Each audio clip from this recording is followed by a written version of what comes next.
All right, here's some tips for you who commute to school. And commuting to school is a great way to save money.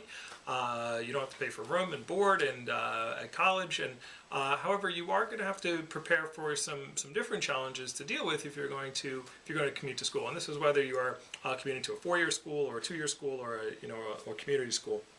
And the first challenge you're going to have to deal with is finding parking on a daily basis. And I cannot express to you how challenging this is going to be for you. I have yet to go to a college or find any college that had ample parking for all their students.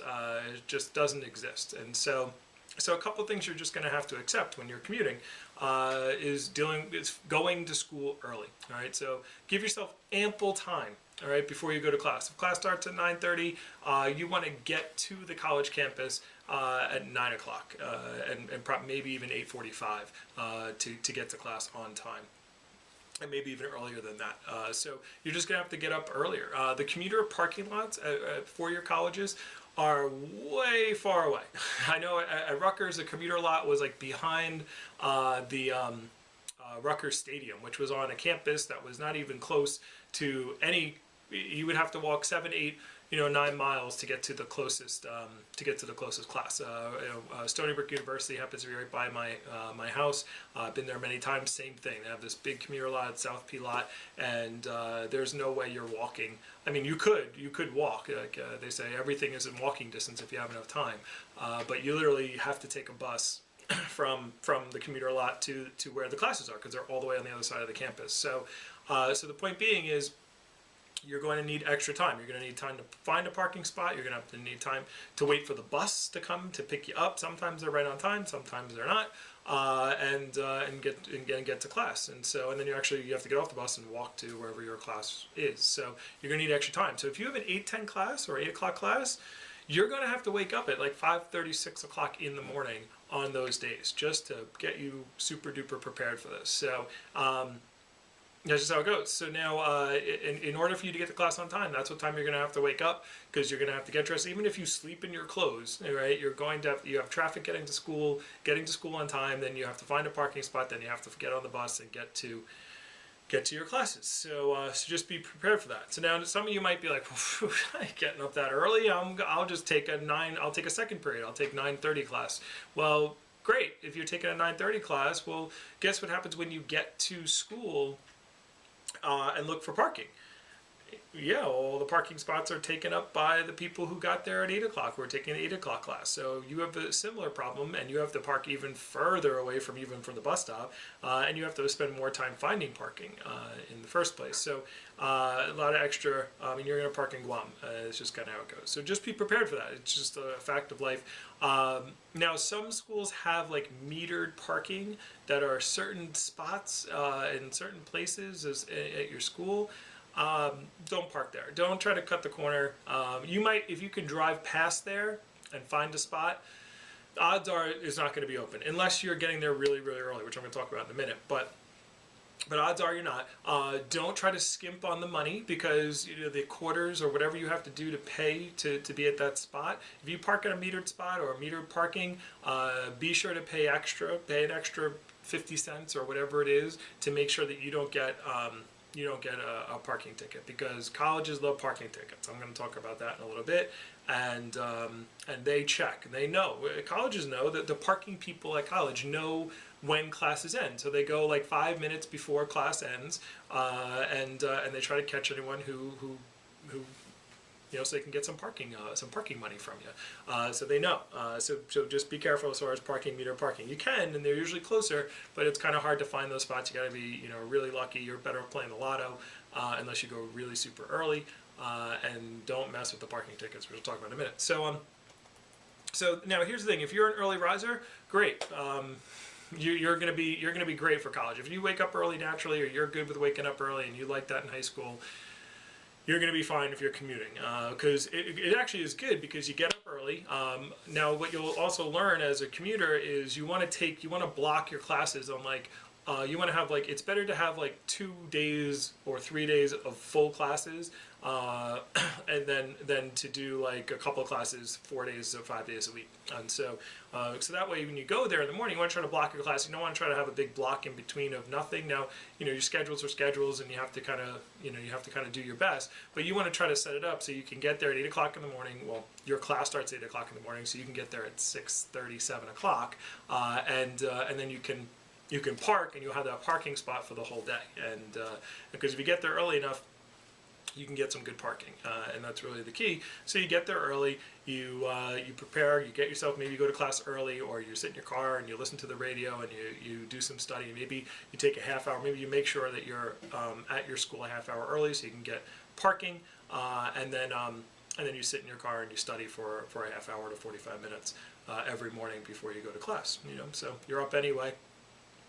It's better than trying to once you're done with school. A lot of times if you're taking like an 8:10 and then a 9:30 class and then an 11 o'clock class, 11:30 class, or 11:10 class, or something like that, or 10, was it 10:50? I think is it's usually about an hour 20 minutes for class time. So a 10:50 class. If you're taking first, second, third period, fourth period, fifth period, or you're taking 3 or 4 classes in a day, when you go home, you're kind of tired. Like if you're not going to a job or a club, or you've got something else you're doing, you're kind of tired, and studying is, maybe you want to study late at night, but if you set yourself up to studying a half hour to an hour in the morning right before class, definitely you get a good spot and clears your day out. So that's how it goes. If you are one of those people who doesn't, if you're one of those people who has a tough time waking up in the morning, but you can do it, okay? Like you could wake up, like you were in high school, you hated waking up in the morning, but you did it because you had to, then that's good too. That's fine.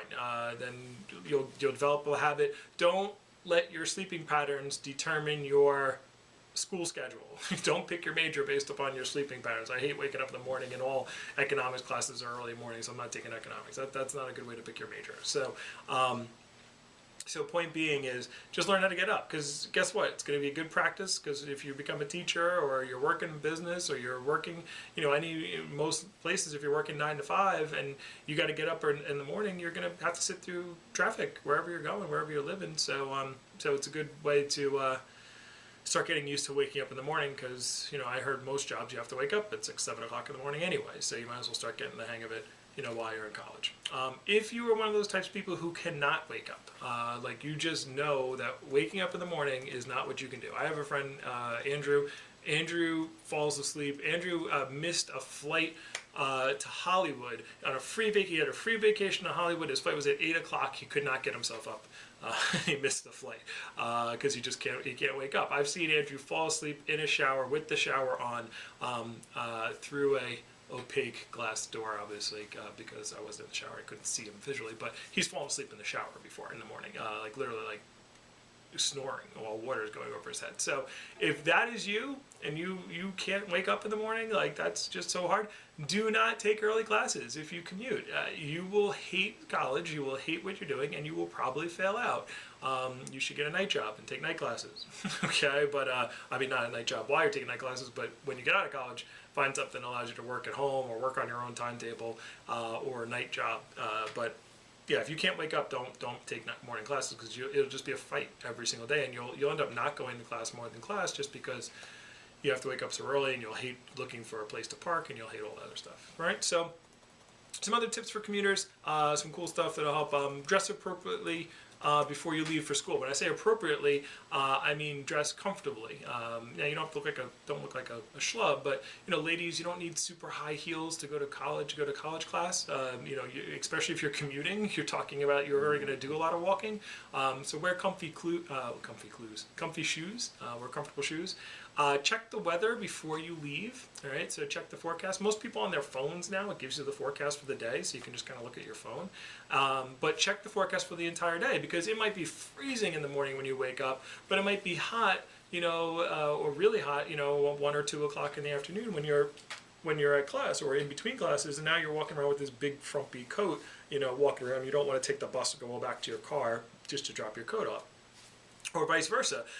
You might be freezing all day when it was warm in the morning, and so just make sure you check. Also, you want to check and see if it's going to rain.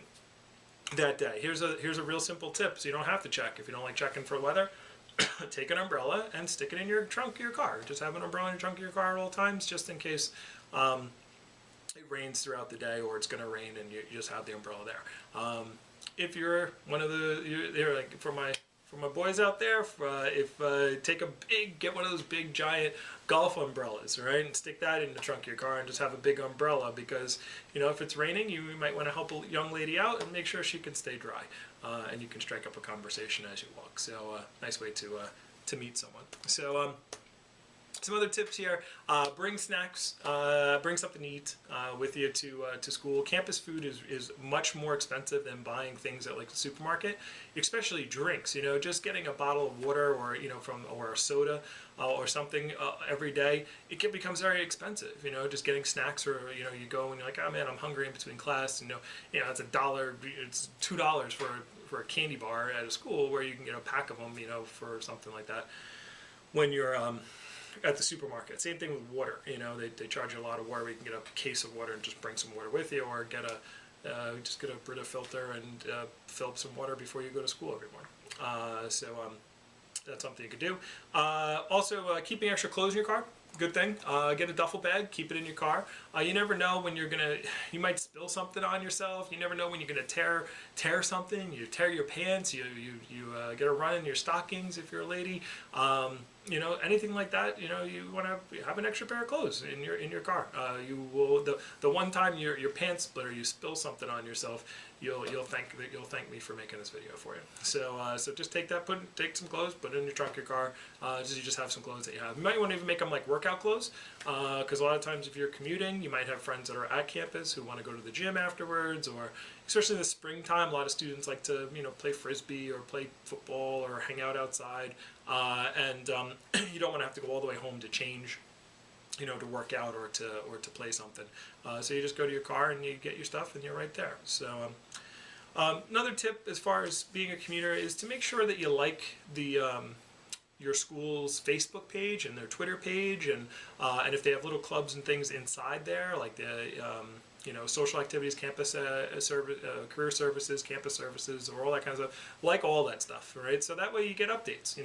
Sign up for the school events emails or updates or emails, so you get them. You might not want to go, but it's kind of cool. Somebody comes to your school and you might want to see them. He's a comedian. Like, remember, just because you're a commuter doesn't mean you're not a part of the school. You still pay the fees for the school. You pay for all the services. You pay for all that stuff. So take advantage of it and make sure you know what's going on. So this way if there's a concert or if there's a career fair, or the school, if there's a performance at the arts building or something like that, you want to know what's going on so you can be a part of the school. Again, like I said, just because you're a commuter doesn't mean that you're not a part of the school. So also you get free use of the gyms, the library, the computer labs, learning and tutoring centers, the career center. Don't forget all that stuff. That's all for you too. And so you pay the money for it. So don't just go to class and come home. Like all that stuff and things that are going on. Make sure that make your college life, because you're not living on campus, it'll keep you as a part of the college life. So don't miss anything. So these are just some tips for the commuters, and I hope these help you out. Parking. Where's